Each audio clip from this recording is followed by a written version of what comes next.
Hi everyone, welcome to Learn with PHNX again. So today we are diving into a central topic for the crypto ecosystem, oracles.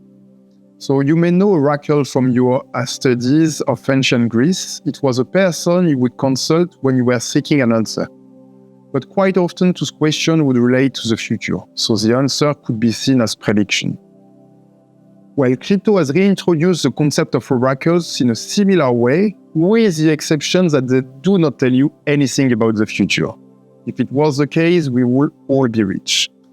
So what exactly are oracles in crypto, and why have they become a central piece of the ecosystem?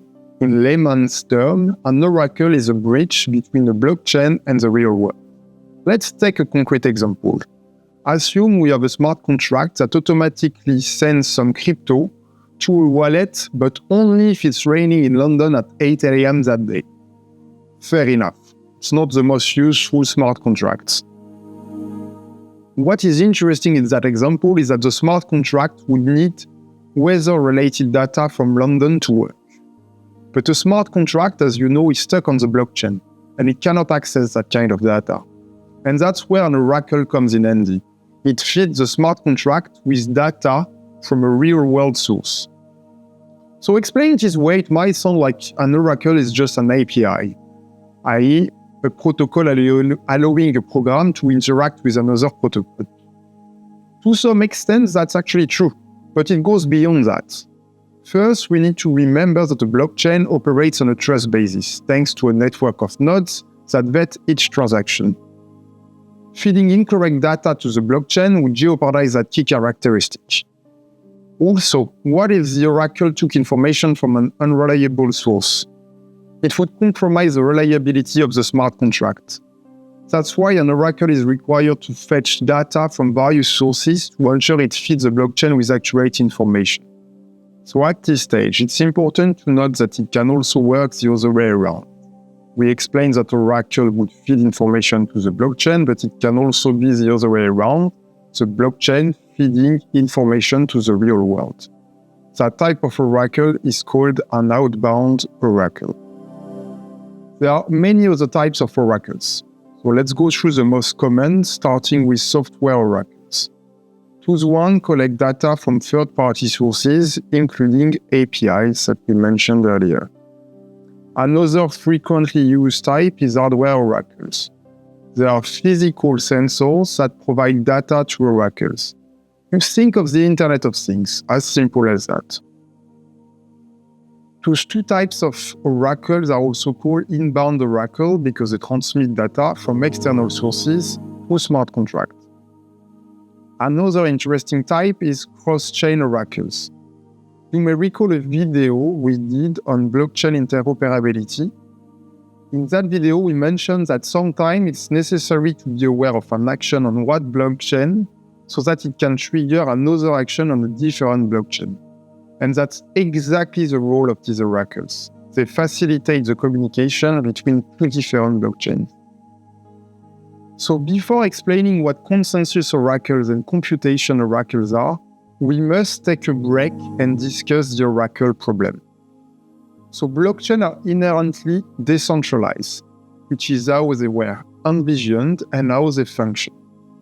Oracles can as such become a major issue in this respect if they introduce a centralized authority into a decentralized world. The centralized oracles can indeed be vulnerable to manipulation by rogue actors. If a smart contract executes a transaction based on inaccurate or incorrect information, we cannot reverse that transaction because of the immutable nature of the blockchain. Also, another issue with centralized oracle is that if they go online, the smart contract cannot execute. As simple as that. So in an ideal decentralized world, oracles must provide accurate and unaltered data, guarantee that this data comes from a reliable source, be available at all times, and finally maintain trustlessness. So since then, solutions have emerged with two other types of oracles, consensus-based oracles and decentralized ones. So the former uses data from several other oracles, and it diversifies the sources of information. Now it has multiple sources of information. It must use a consensus to validate that off-chain data. That's what we call semi-decentralization. And why semi? Because it still relies on an owner to approve the consensus. So now we understand what a consensus oracle is. The last type, decentralized oracles, relies on multiple participants in a peer-to-peer network. That network will form a consensus on off-chain data before feeding it to the smart contracts. Those oracles are permissionless, trustless, and free from governance by any individual authority. So at that stage, you may be, but it's exactly what Chainlink offers. That's normal. That's exactly what Chainlink is all about. A truly decentralized oracle network, or a DON. Chainlink actually offers 3 types of decentralization. At the data source, at the individual node operator, and finally, at the oracle network. So now let's return to the computation oracle. Those oracles leverage decentralized oracle networks to execute off-chain computation for smart contracts. And that off-chain computation is extremely important because it's much cheaper to do all those computation off-chain than on-chain. So now we have a better idea of what an oracle is and how it works. So we can start to understand the importance of it in the crypto world. In the DeFi ecosystem, a very large portion of the protocol relies on oracles to feed smart contracts with prices, but also other financial data. All real-world asset protocols, for instance, need oracles to peg the value of tokens to the underlying real-world assets. So let's say you're buying real estate. On the blockchain, you do need to have a valuation of that piece of real estate, and that valuation will come from real world using an oracle. Borrowing and lending platform also uses oracle because they need to assess the user borrowing capacity, but they also need to trigger liquidation when a position becomes under-collateralized. Let's move to the NFT world. They also use oracles, but mostly for dynamic NFTs that could change based on external events. They also use oracles to generate what we call verifiable randomness, and that's used for trades. So all the rarity you see in your NFTs are usually done through oracles. Web3 gaming platforms also use that verifiable randomness, which is provided by oracles. Like it's a cryptographic function that will take a series of inputs, compute them, and then produce what we call a pseudo-random output, but also a proof of authenticity that anyone can verify. But we will come back to that concept in another video because it's a rather interesting topic. So let's conclude with another example that I found on the Chainlink's website.